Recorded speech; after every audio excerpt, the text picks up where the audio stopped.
और रूस यूक्रेन जंग से जुड़ी बड़ी खबर। कुछ पश्चिमी मीडिया ने दावा किया है कि वैगनर ग्रुप के 25,000 लड़ाके बेलारूस की तरफ से यूक्रेन पर हमला करने वाले हैं। खबर की माने तो पुतिन और वैगनर चीफ येवगेनी प्रिगोजिन के बीच समझौता हो चुका है, जिसके बाद से वैगनर के लड़ाके जो मॉस्को में बगावत करने आए थे, अब वही लड़ाके जेलेंस्की के यूक्रेन पर बेलारूस की तरफ से हमला करेंगे। Wagner chief Yevgeny Prigozhin Belarus से अब यूक्रेन के खिलाफ बड़ा मोर्चा खोलेंगे। हैरानी की बात तो यह है कि पुतिन ने महज 12 से 18 घंटे के अंदर बगावती लड़ाकों को बारूदी लड़ाका बनाकर दोबारा से यूक्रेन की तरफ भेज दिया। अब ऐसे में सवाल उठता है कि यूक्रेन दो तरफा हमलों से कैसे निपटेगा।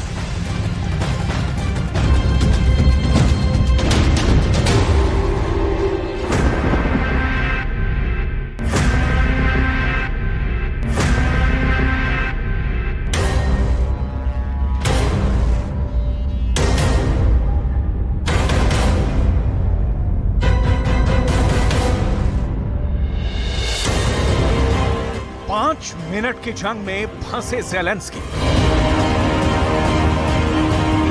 23 जून से लेकर 24 जून की आधी रात तक वैगनर ने जो कुछ भी रूस में किया, उसे देखकर जेलेंस्की को लग रहा था कि 16 महीने की जंग में यूक्रेन को पहली बार पुतिन की सेना पर शानदार जीत हासिल होने वाली है। लेकिन अब पता चला है कि वैगनर ग्रुप के चीफ येवगेनी प्रिगोजिन ने पुतिन के साथ मिलकर ऐसा जंगी खेल खेला है जिसने न सिर्फ जेलेंस्की को दहला दिया है, बल्कि नाटो और अमेरिका का सारा प्लान चौपट कर दिया है। अब यूक्रेन पर रूस के अलावा बेलारूस की तरफ से वैगनर ग्रुप के 25,000 लड़ाके हमले करने जा रहे हैं।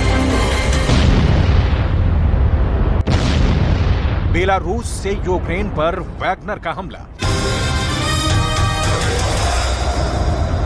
जिस वक्त रूस की सेना यूक्रेन की राजधानी कीव पर 30 से ज्यादा मिसाइलें दाग रही थी, उस वक्त जेलेंस्की अपने जनरलों के साथ बंकर में बैठकर एक ऐसे प्लान को लेकर बेहद खुश थे जो उन्हें रूस पर जीत हासिल करा सकता था। जेलेंस्की को लग रहा था कि नाटो और पश्चिम के 81 देशों से मिले 15 लाख करोड़ के हथियार जो काम मॉस्को में नहीं कर पाए, वो काम अब पुतिन का ऐसा वफादार करने जा रहा है जो 16 महीने से चल रही जंग को खत्म करवा सकता है। जेलेंस्की को लग रहा था कि वैगनर ग्रुप का चीफ येवगेनी प्रिगोजिन नाटो और अमेरिका के इशारे पर यूक्रेन की मदद कर रहा है, लेकिन देखिए जैसे ही वैगनर ग्रुप के लड़ाके रूस के मॉस्को और रोस्तोव पहुंचे, पुतिन ने सिर्फ 5 मिनट के संबोधन में सारा गेम पलट दिया। पुतिन ने साफ कहा कि जिन वैगनर लड़ाकों ने यूक्रेन के सोलेदार और बखमूत में कब्जा किया है और अपनी जानें दी हैं, वो रूस के असली हीरो हैं। 5 मिनट की जंग में फंसे जेलेंस्की। Защитим и наш народ, и нашу государственность от любых угроз, в том числе от внутреннего предательства. А то, с чем мы столкнулись, это именно предательство. Непомерные амбиции и личные интересы привели к измене и своей стране. अब सवाल उठता है कि क्या 16 महीने की जंग में बुरी तरह से हार रहा यूक्रेन वैगनर ग्रुप के साथ मिलकर पुतिन को हराना चाहता था? डिफेंस एक्सपर्ट्स के मुताबिक पुतिन ने पिछले 3 हफ्तों से यूक्रेन के Kherson, Kharkiv, Mykolaiv, Luhansk, Zaporizhzhia और राजधानी कीव में यूक्रेनी सेना को बुरी तरह से हराया है। इस दौरान नाटो, अमेरिका और यूक्रेन की खुफिया एजेंसियों ने पूरी कोशिश की कि किसी तरह से रूस की प्राइवेट आर्मी वैगनर को अपने साथ मिलाया जाए। बीच बीच में खबर आ रही थी कि Zelensky Wagner chief Yevgeny Prigozhin को तरह तरह के ऑफर दे रहे थे, यहां तक कि वो येवगेनी प्रिगोजिन को जंग खत्म होने पर सत्ता में बड़ा पद और बड़े इलाका भी देने को तैयार थे। लेकिन सवाल उठता है कि यूक्रेन और नाटो वैगनर ग्रुप पर इतना बड़ा दांव क्यों लगा रहा था? इसे भी जरा जान लीजिए। वैगनर ने ही पूर्वी यूक्रेन के सोलेदार पर सबसे पहले कब्जा किया था। वैगनर के लड़ाकों ने ही सोलेदार के बाद बखमूत में 8 महीने में कब्जा किया। वैगनर लड़ाकों ने ही यूक्रेन की स्पेशल फोर्स के सबसे शानदार कमांडो को मार डाला। वैगनर ने ही पूर्वी यूक्रेन के 35% इलाके पर कब्जा करने में रूस की काफी मदद की। वैगनर के लड़ाकों की जबरदस्त लड़ने की क्षमता ने यूक्रेनी सेना की कमर तोड़कर रख दी। यूक्रेनी सेना के लड़ाके वैगनर के सामने टिक ही नहीं पाए। पुतिन पर वैगनर ग्रुप का जबरदस्त भरोसा होने की वजह से जेलेंस्की वैगनर ग्रुप को तोड़ना चाहते थे। जेलेंस्की को लगता था कि 25,000 वैगनर लड़ाके अगर एक बार मॉस्को पर कब्जा कर लेंगे तो रूसी सेना को आसानी से 30 दिन में हरा देंगे। लेकिन वैगनर ग्रुप ने जेलेंस्की की चाल में जेलेंस्की को ही फंसा दिया। अमेरिका, नाटो को लग रहा था कि 4 जून से यूक्रेन का काउंटर अटैक रूसी सेना की रक्षा पंक्तियों को तबाह कर डालेगा, लेकिन हकीकत में यूक्रेनी सेना के 250 से ज्यादा टैंक महज 17 दिन में तबाह हो गए। यहाँ तक कि काउंटर अटैक के पहले हफ्ते में यूक्रेनी सेना के 10,000 सैनिक मारे गए। अमेरिका, ब्रिटेन, जर्मनी और फ्रांस से मिले घातक टैंक, बख्तरबंद सब तबाह हो गए।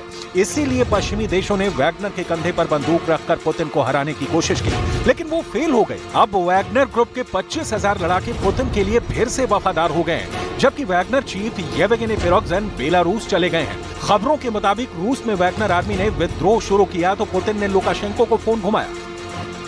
काफी देर तक दोनों के बीच बातचीत हुई, चर्चा हुई कि कैसे वैगनर चीफ येवगेनी प्रिगोजिन को मनाया जाए। एक प्लान तैयार होता है और बातचीत गुप्त रहते हुए फोन कट जाता है। कुछ देर बाद लुकाशेंको येवगेनी को फोन लगाते हैं और थोड़ी देर में फैसला हो जाता है कि वैगनर लड़ाके मॉस्को से बाहर जाएंगे और येवगेनी बेलारूस जाएंगे। Мы всегда с уважением относились к их героическим поступкам на фронте и будем всегда.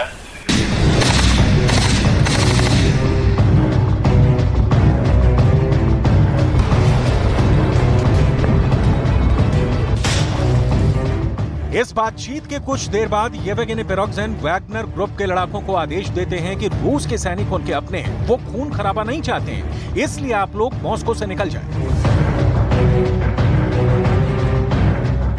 ЧВК «Вагнер» хотели расформировать. Мы вышли 23 июня на марш справедливости. За сутки мы прошли, не доходя 200 километров до Москвы. За это время мы не пролили ни одной капли крови наших бойцов. लेकिन सवाल यह है कि आखिर इन चंद घंटों में ऐसा क्या हुआ कि क्रेमलिन पर कब्जे का इरादा रखने वाले येवगेनी प्रिगोजिन अचानक अपने लड़ाकों को वापस भेजने लगा और खुद बेलारूस जाने की बात करने लगा। इससे हम आपको आगे बताएंगे। पहले आप ये भी सुन लीजिए कि वैगनर चीफ क्या कह रहा है। Сейчас наступил тот момент, когда кровь может пролиться. 5 मिनट की जंग में फंसे ज़ेलेंस्की। असल में वैगनर ग्रुप के लड़ाकों ने मॉस्को में एक भी गोली नहीं चलाई और ना ही खून बहाया। इसके पीछे पुतिन का वो वॉर गेम है जिसने यूक्रेन के होश उड़ा दिए हैं। अब खबर आ रही है कि वैगनर ग्रुप के चीफ बेलारूस क्यों जा रहे हैं। बेलारूस से यूक्रेन पर वैगनर का हमला। पश्चिमी मीडिया के मुताबिक वैगनर लड़ाके यूक्रेन पर अब बेलारूस से हमला करने जा रहे हैं। बेलारूस के दक्षिण में यूक्रेन है, जबकि उत्तर पूर्व में रूस। पूर्वी यूक्रेन के बखमूत और सोलेदार पर वैगनर ने कब्जा करने के बाद वहां पर रूसी सेना को इलाका सौंप दिया है। अब सवाल उठता है कि बेलारूस की तरफ से वैगनर क्यों हमला करेगा। असल में पुतिन ने अपने परमाणु बम बेलारूस भेज दिए हैं, लेकिन इनका तभी सही तरह से इस्तेमाल हो सकता है जब बेलारूस की तरफ से रूस की पकड़ मजबूत हो। इसीलिए वैगनर के 25,000 लड़ाके बेलारूस की तरफ से यूक्रेन पर हमला करेंगे। वैगनर के 25,000 लड़ाकों को यूक्रेनी सेना से लड़ने में महारत हासिल हो चुकी है। इसीलिए बखमूत के बाद अब बेलारूस की तरफ से वैगनर यूक्रेनी सेना पर हमला करेगा।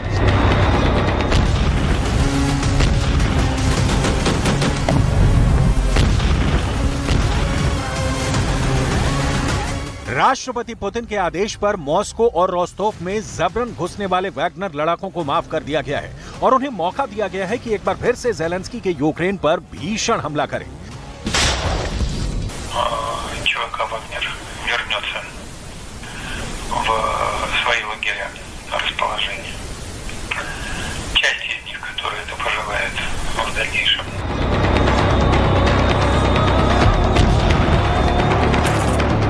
रूस यूक्रेन जंग में पुतिन ने महज 5 मिनट के भाषण से यूक्रेन और नाटो का प्लान चौपट कर दिया है। अब सवाल उठता है कि जब वैगनर लड़ाके बेलारूस से यूक्रेन पर हमला करेंगे तो ऐसे हालात में यूक्रेन दो तरफ से होने वाले हमलों से कैसे निपट पाएगा। वैगनर के नाम से ही यूक्रेन की फौज सदमे में आ जाती है। अब देखते हैं कि आने वाले एक हफ्ते में क्या होता है।